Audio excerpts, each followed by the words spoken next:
40 años atrás comenzaba el terrorismo de Estado cívico-militar y de poderosos grupos económicos dominantes dentro y fuera del país. Con esa llegada empezaba la muerte, empezaban los desaparecidos, las torturas, empezaba el secuestro de la información, todo para establecer un formato de país que le sirviera a los grupos que venían a apropiarse de la República, a llevarnos puestos y también quedarse con nuestras riquezas, con las riquezas y los bienes estratégicos como el Estado y todo lo que producía. Pero hubo algo, el secuestro de la memoria, el secuestro de la identidad. 40 años han pasado y este presente que no tiene nada que ver con aquel, porque la misma derecha que fue funcional a la entrega del país, hoy está en el gobierno por los votos. El voto popular abre una nueva dimensión de la batalla de las ideas, una batalla a la cual hay que volver rehaciendo la memoria. Dicen que la memoria suele ser un prólogo, por esto que hay que dejarla abierta para poder ir ensanchando las distintas miradas y la composición de lo que sucedió y cómo se puede reelaborar o resignificar en el presente.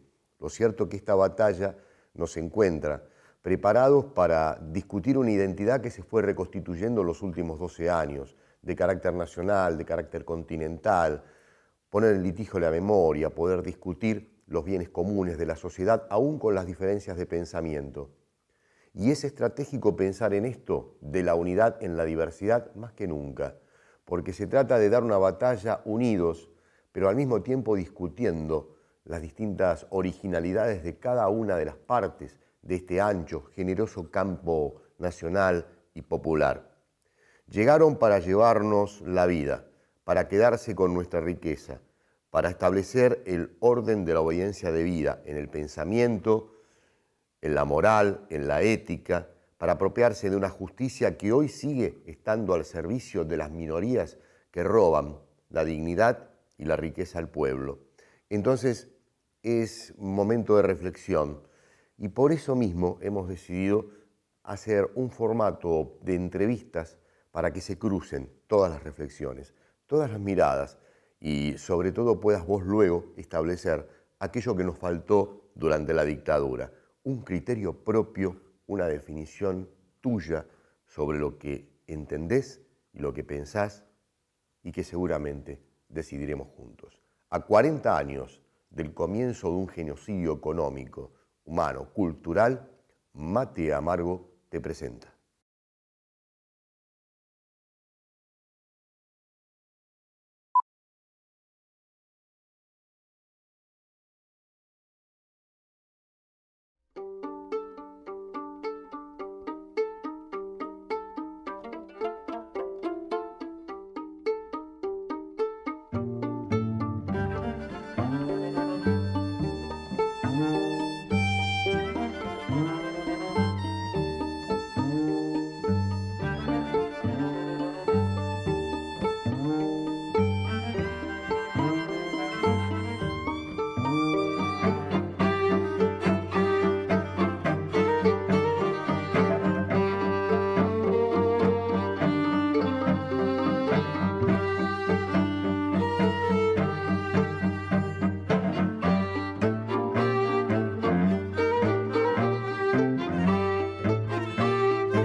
Bienvenido, querido padre Pepe, aquí a Mate Amargo. ¿Cómo te va?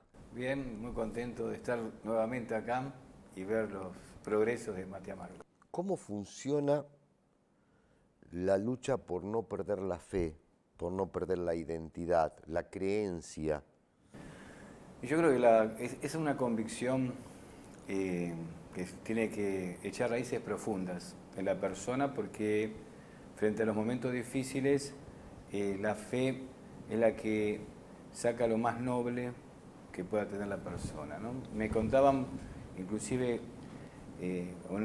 recuerdo una cena de gente que estuvo en cautiverio, época de la dictadura, compartían experiencias, vinieron a la villa en algún momento, Y uno que falleció ahora por una enfermedad, Dante Oberlin, y decía, bueno, Dante tenía fe, eso lo ayudaba a vivir con mucha fuerza, con mucha energía, con esto de compartir con los demás, y la situación era terrible, ¿no? Y me lo decía por ahí gente que lo conocía en esa situación, no es que lo conocía antes o después, ¿no? Entonces la fe puede dar una mirada y una perspectiva mucho más lejana, ¿no? Como que te lleva a mirar el horizonte, a pesar de que el momento actual que te toca vivir, que les tocó vivir a tantos hermanos nuestros, era tan difícil, tan duro, que parecía un capítulo cerrado, ¿no?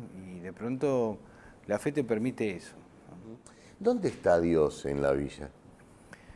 Y está en todos lados. Yo digo, tuve muestras de Dios más en la villa que en otros lados. Por ejemplo, no sé, recuerdo, y yo mismo veo gente que no tiene nada, a lo mejor, que la vida les ha complicado porque se dio que murió un hijo, que no tiene lo suficiente para poder vivir con dignidad y sin embargo dedica su tiempo a colaborar en un comedor. Y vos decís, no es que primero resolvió su situación y después si tiene un tiempito libre va a dar una mano a algún lugar, ¿no? No, acá encontramos gente que desde su vida común, cotidiana, da su tiempo con generosidad y por eso te digo que aprendí más de Dios, de esta gente, de mis hermanos villeros, que de muchos sermones, de muchos libros de teología, de muchos cursos, ¿no? Porque en ese espíritu que encontrás yo veo presente a Dios, ¿no? Cuando decís veo presente algo, ¿no? ¿Qué es lo que te inquieta de ese presente? Y yo pienso que es el desafío, al menos a mí como cura, ¿no? Decir, yo soy cura de un barrio, de una villa, y no tengo que venir con la receta. O sea, para mí como cura tomo esto que la gente expresa. Por ejemplo, en el barrio donde estoy ahora, en Villa La Cárcova y en Villa Curita, ahí en el cordón del Seamse, Sí. yo digo, el Gauchito Gil es un ícono, ¿no? Creo que tendrías que tener un Gauchito Gil aquí para tu... Sí, Eso sí, te lo voy a traer yo. Bueno, te tomo la palabra. Y bueno, el Gauchito Gil es una manera de expresar la fe. Por supuesto católica, porque rezan ante una imagen. ¿Qué encuentran en este hombre?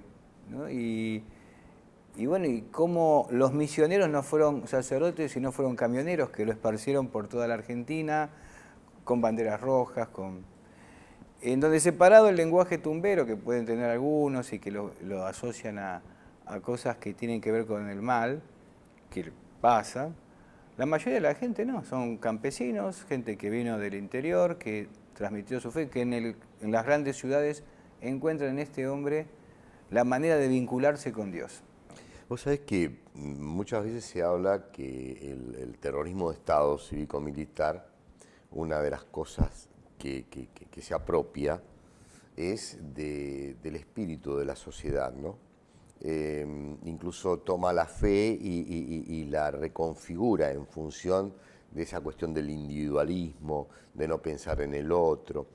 ¿Con cuánto de todo esto seguís lidiando en el día a día, en las necesidades, en las emergencias cotidianas? Y mirá, yo creo que el individualismo que ha marcado desde esa época hasta hoy es algo con lo que tenemos que luchar en todos los campos, porque después con el tiempo ese liberalismo se fue profundizando, ¿no? Y vos decís, cómo se metió, cómo se fue metiendo como una especie de virus en la vida de la Argentina. Porque vos lograbas tener un encuentro a lo mejor con gente de distintas religiones y también de distintos partidos políticos, orientaciones desde la izquierda más izquierda a la derecha más derecha. Y vos decís, en el fondo todos están impregnados de este individualismo, de este liberalismo, de esta forma de pensar en donde solamente desde acá, desde lo que yo pienso, desde mí, y pienso que es un gran reto que tenemos los argentinos todavía hoy día, porque no se ha dado ese paso. Hay algunos pasos sin duda que se dieron en muchos de los campos, en la iglesia, en la vida política, social, en la vida sindical, pero me parece que falta darnos cuenta que ese virus ha entrado muy adentro en la Argentina. Entonces, el individualismo es algo que nos mata, que nos destruye, que nos hace pensar solamente en uno, no pensar en el otro, no pensar en clave comunitaria.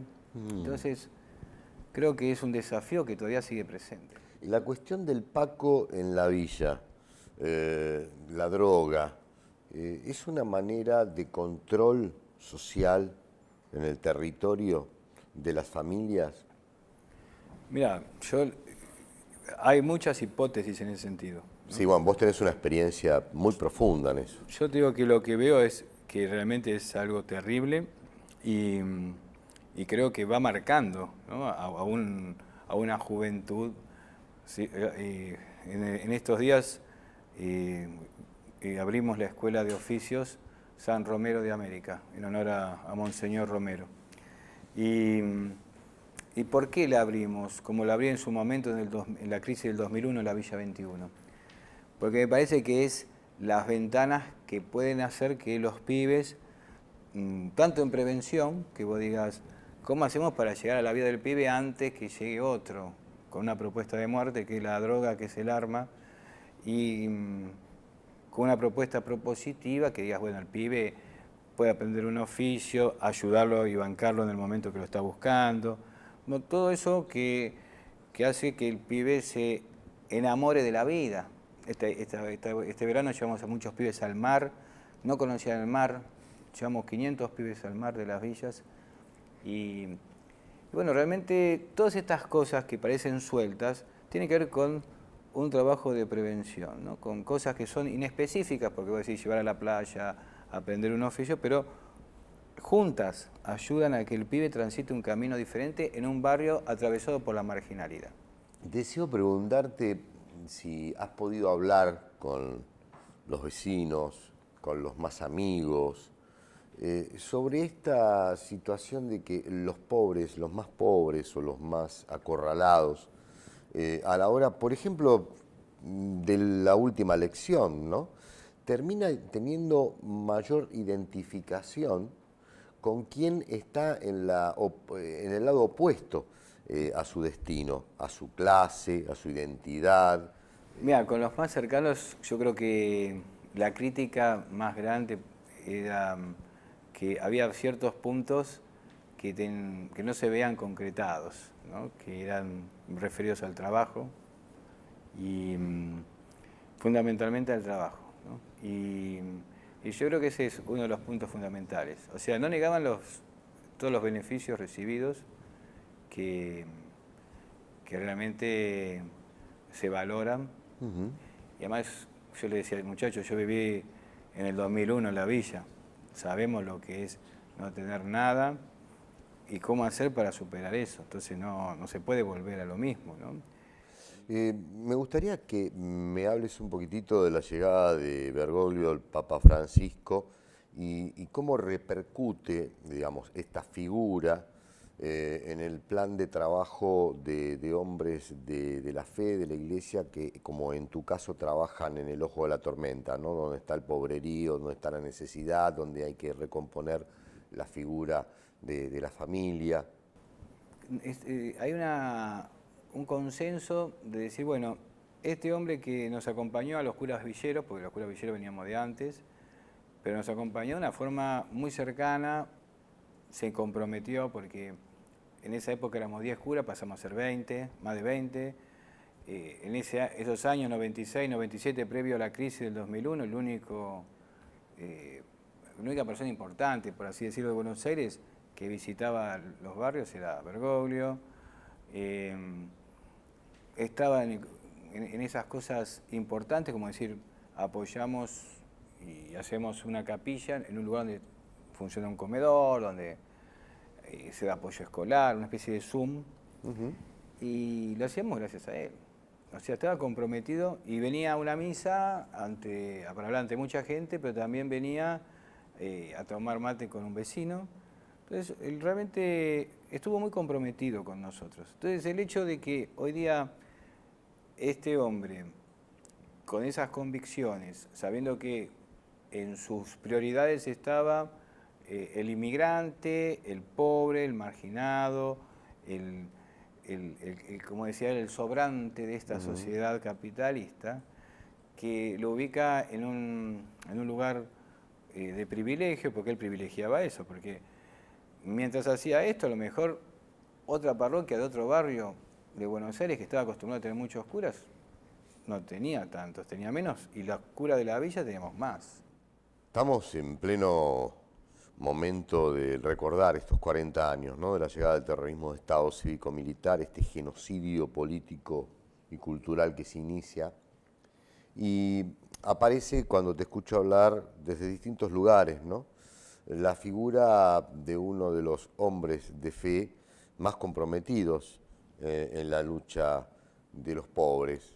¿Vos, Carlos Mujica, decís? Yo creo que Mujica tuvo dos pasiones importantes, con las cuales, por eso mi identificación con Mujica es mayor que con otros curas de las villas. Para mí era un apasionado con el momento que le tocó vivir, ¿no? Si bien no llegó a la dictadura porque muere antes, estaba apasionado, el momento que le tocó vivir, el regreso de Perón, esto de que los pobres estaban esperando a Perón, fundamentalmente porque él estando en esos barrios veía también desde esa viejita que tenía la foto de Perón y de Evita en su ropero, hasta el joven que militaba a lo mejor en una facultad y que iba a ayudar a la villa y que estaba... Era un momento particular, pero lo vivía con mucha pasión y creía en una verdadera transformación de la sociedad, ¿no? Y lo hacía desde la fe, porque uno cuando lee los escritos de Mujica lo hace de su ser sacerdote, no lo hace porque hizo un curso en tal lado, no, el tipo lo hace con una convicción muy grande. Y después la otra pasión que tiene la iglesia. O sea, si hay alguien identificado con la iglesia, con los valores de la iglesia, es Carlito Mujica. ¿Cuánto se ha modificado todo esto en la lucha, en la batalla de las ideas, entre una lectura del mundo individualista, mercenaria desde el punto de vista de lo económico, y el derecho de los pueblos, ¿no es cierto?, a tener acceso a todas las riquezas? Yo creo que eso sigue, o sea, puede tener matices diferentes, formas diferentes, pero realmente desde el sacerdocio, al menos como lo vivimos nosotros, pensamos que es el horizonte que tenemos que buscar, ¿no? Y creo que ahí se mezcla esto de decir, bueno, mi compromiso es con el Evangelio y creemos que desde el Evangelio se puede transformar una realidad, ¿no? Creemos que lo que vivimos en las villas, las transformaciones que se dieron partieron de la fe, no partieron, y no de una fe fanática, no de una fe que discrimina, no, de una fe que es vitalizadora, que transmite. Entonces yo creo que lo fuerte nuestro es justamente el Evangelio. El Evangelio es transformador. Como integrante de esta Comisión de los Derechos Humanos, ¿no?, ¿pensás que hay un bastión en los derechos humanos en el pueblo y es el punto de defensa para evitar de que empiecen a vulnerar los derechos del pueblo? O sea, te lo digo en función de que hay una tarea muy grande por delante para que todo lo que se ha conquistado en cuanto a derechos y garantías no se vuelva para atrás, ¿no? Claro. Yo pienso que estaba, no sé, yo recién entro, Claro. no tengo la experiencia de Adolfo, creo que es Adolfo Pérez Esquivel, para nosotros tiene que ser un orgullo, tiene que tener un lugar realmente extraordinario en la historia argentina, porque sin duda es el hombre que que aglutinó a toda persona más allá de, inclusive la idea que tenía, que quería realmente y que ama los derechos de las personas, ¿no? Y yo creo que lo logrado por todo este tiempo no pienso que se pueda borrar. Yo creo que al contrario, hay cosas que están muy metidas ya en la gente. Entonces, eso es un paso importante, ¿no? Creo que pienso que más allá de posturas de algunos y de otros, hay cosas que durante todos estos años se fueron como metiendo en el corazón de la gente, en el pensamiento de la gente, en la reflexión de la gente, y me da la impresión que no hay una vuelta atrás en eso. Sabes que te quiero agradecer mucho tu visita por acá, ¿no? Muchas gracias. Esperemos que podamos hacer un trabajo allá contigo, como hicimos cuando estabas en la otra villa, y poder registrar todo eso. Así que tenemos que poner una agenda. Y va a ser muy lindo porque además en las villas de Gran Buenos Aires están como más invisibles a los ojos de la sociedad. Entonces, a veces la gente del barrio quiere hablar, quiere decir las cosas y no tiene la oportunidad, ¿no? Y así que va a ser muy interesante. ¿la seguimos? Dale. Gracias, hermano. Gracias a vos.